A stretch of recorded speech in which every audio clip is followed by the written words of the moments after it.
अमरजीत, एक बात तुमको कहता हूँ। कौन सी बात है बाबा जी? काम करो अमरजीत, सुनो।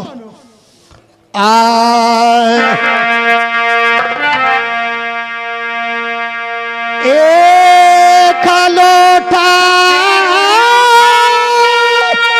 जलवार बाबा जी रोक लाई दाहो बबुआ हमरो बाबा के सरोवर से लाई दाहो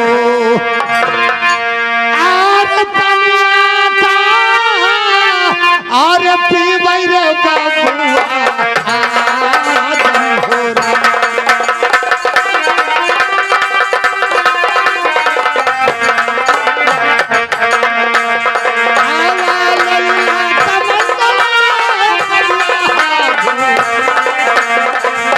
दिन मार हो बबुआ बाबा तेरा दिन मार हो अमरजीत।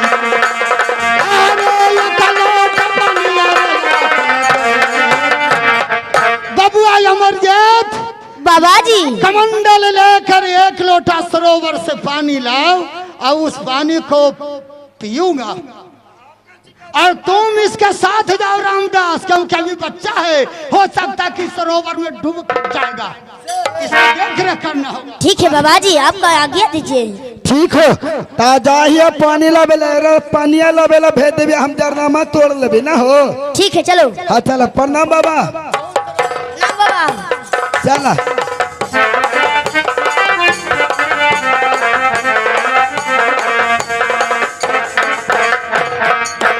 अब देखिए प्रभु को लीला, जिस नारी को मैंने तप का जल पर अमर फल दिया था, उस अमर फल को खाने के लिए कहा था दोनों प्राणी खा लेना, दोनों प्राणी खाए, लेकिन उस बच्चा का जन्म लेते ही जंगल में बिगवा दिया। कैसन कुकर्मी नारी थी, उस बच्चा को पाल पोस कर आज इतना बड़गो जवान कर दिया। वही बच्चा का नाम है अमरजीत, जो कि मेरा चलते सरोवर में गया है पानी लाने के लिए।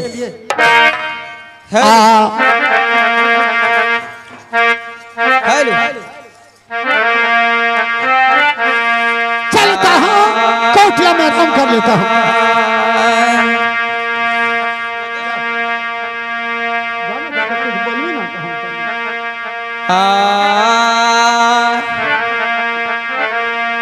बेटा के करना हो रामा घर से ऐनी काली कहाँ मिलता हमारो लाला।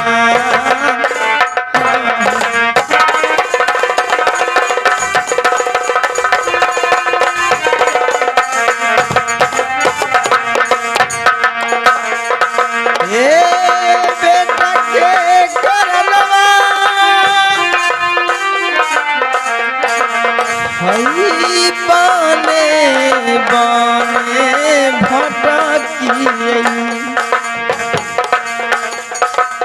हाई बेटा के करनवा घोरमा बाने बाने भटकी कहमा में मिलतन हमर ललान हो।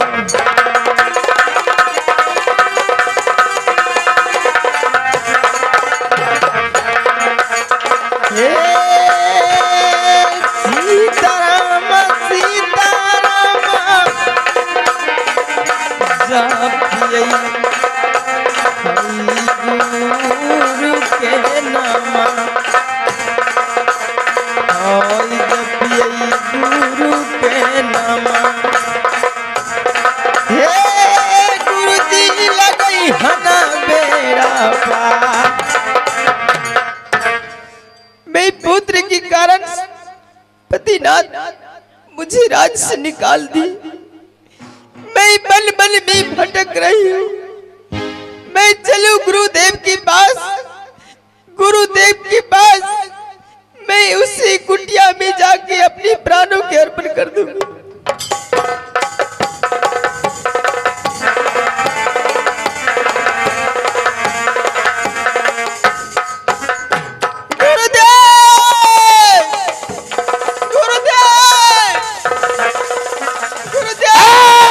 चंडाली कहीं तो तुम कैसे आ गए यार? कौन हो तुम? अरे कौन हो तुम? अभी शराब दे दूंगा, चल जाएगी रे। अरे भागो, मैं रानी मेरा नजर से सामने से दूर हो जाओ। चंडाली कहीं की गुरुदेव, इतना बड़ा घनघोर जंगलों में मैं तप कर रहा हूँ, एक कैसे माया आ गई है? अरे माया, गुरुदेव तुम कैसे आ गई? हमारे पास आने की क्यों शक्ति तुमको हो गया? बता। गुरुदेव, मुझे पुत्र के कारण हे राज मोहब्बत से पतिनाथ मुझे निकाल दी। मुझे रहने का कोई अवसर नहीं है। मैं कहाँ जाऊं? हे गुरुदेव, आप ही कुछ कर सकते हैं गुरुदेव। अरे माया, अरे मैं क्या करूं? मैं तो अमरनाथ बाबा, मैं जोग करते रहता हूँ। ये बच्चा देना, किसको बच्चा ला देना, इसके बारे में मैं कुछ नहीं जानता। चले जाओ हमारे पास, ये कुटिया से चले जाओ। अरे तुम कुटिया में बार बार क्यों चली आती हो? जाओ जाओ हमारे कुटिया से जाओ, जाओ नहीं तो मैं शराब दे दूंगा, जल जाएगी। हाजी देव नहीं, हाय बलका गुरुजी आके, हाय दीनामाजी, हाजिया झुकेरा दीनामाजी, तो हरे चरनिया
सर पटक पटक के मैं जान गवा दूं। हे गुरुदेव, गुरुदेव, गुरुदेव। नारायण नारायण, अंत हो गई ये माई। ए नारी हमारे चरण में प्राण अर्पण कर दे। इसी नारी को, बच्चा को मैंने जंगलों में से पाला पोसा, वो बच्चा गया है सरोवर से जल लाने के लिए। वही बच्चे के कारण बेचारी प्राण को अर्पण कर रही। माया, उठो, उठ जाओ, उठ जाओ, उठो, उठो, बातें करो। गुरुदेव,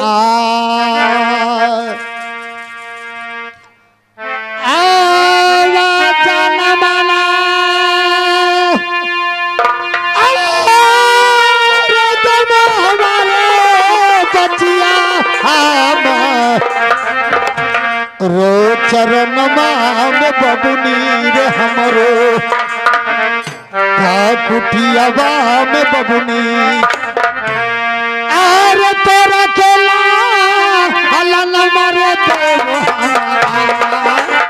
देवरा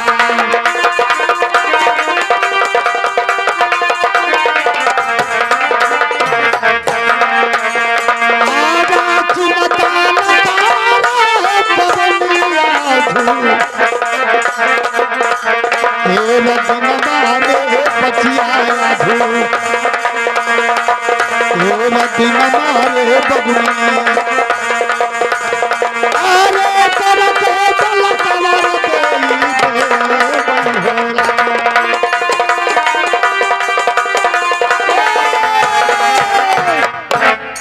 बचिया चिंता जब इतना बात तूने प्राण अर्पण करने के लिए चाहती हो तुमको उस बालक जरूर दूंगा लेकिन आज दिनांक से मेरा कुटिया में तुम रहो जा कितना दिन से भूखी होगी जा कुटिया में जाकर आराम कर ठीक है गुरुदेव आराम कर बबनी जा जा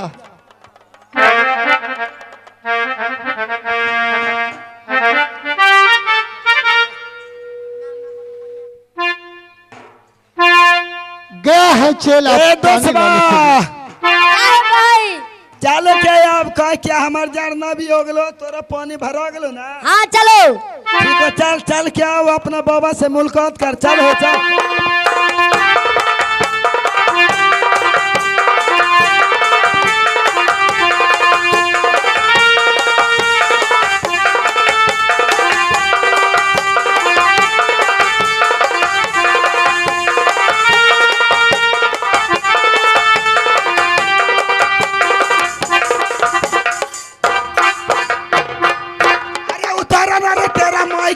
मसिया उतारा ना रे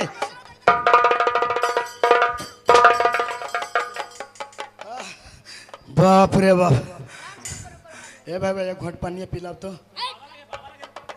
पानी नहीं पीना है ये बाबा ला जा रहा है पानी मतलब कि बाबा है अभी दूर में अब ये जाए एगो पियासल मारे ना मार दीबू तो तोरा बढ़िया लगता आता तोरा साथे लकड़िया कौन जी तू तोड़े थोड़ा पेड़ पर चढ़े अभाव है ना पर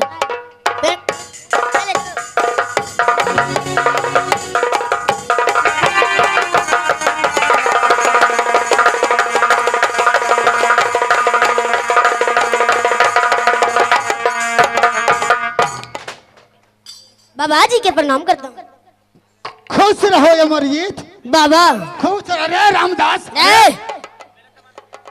रामदास अमरजीत बाबा पानी पिलाओ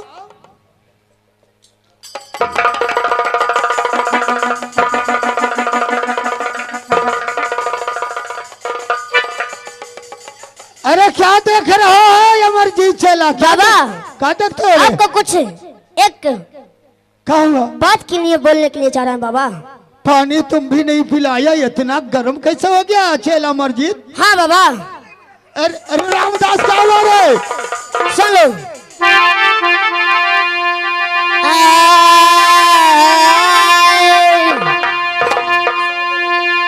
तरंडिया बसा देला बाबा जी ई हजी खुटिया में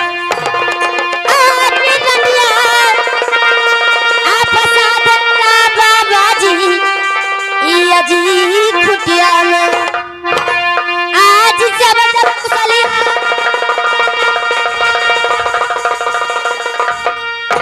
आज सही जब कुशलिया बाबा बदल जी बदल आज डंडिया का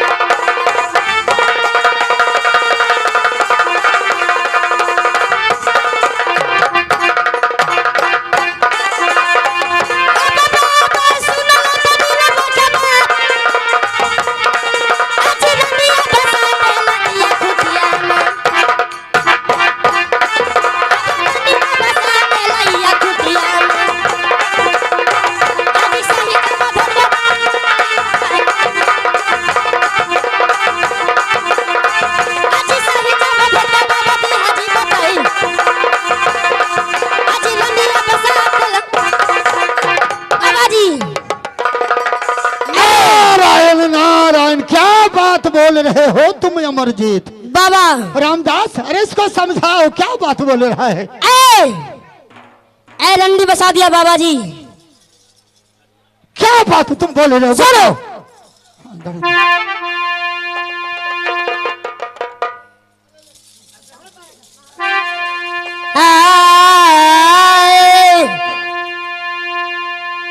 दढ़िया कवर देबो बाबा जी ई अजी खुटिया में।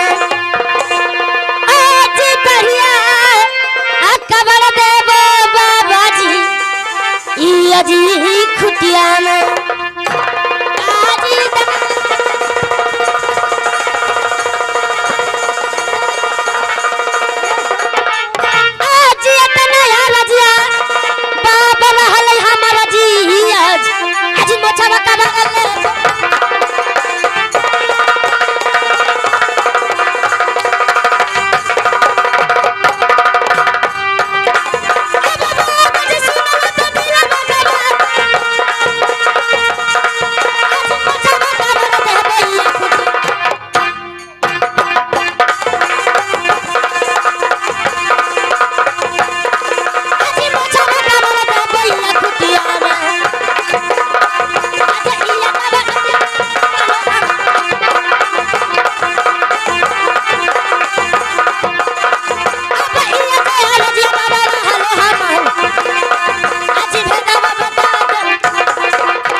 लख निरंजन नारायण नारायण। अरे कौन बात वाला तुम रे अमरजीत? अरे बाप रे बाप, हम ना जाना लिखी गुंडबा बाबा ही गुंडबा बाबा। एकदम आई जानता रे अमरजीत, तुमको छोटा उम्र से नहीं चेला बनाता, तुम हमको दाढ़ी उखाड़ दिया, मोज कबाड़ दिया, बाबा जी चट में रहने दिया। बाबा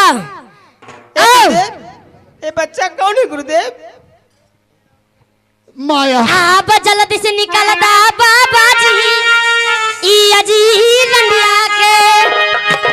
आज जल्दी से निकलता बाबा जी ई अजी रंडिया के।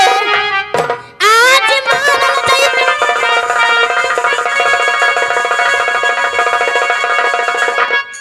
आज मारल जाई तो ई रंडिया ना जी हम आज भेदा बता दे।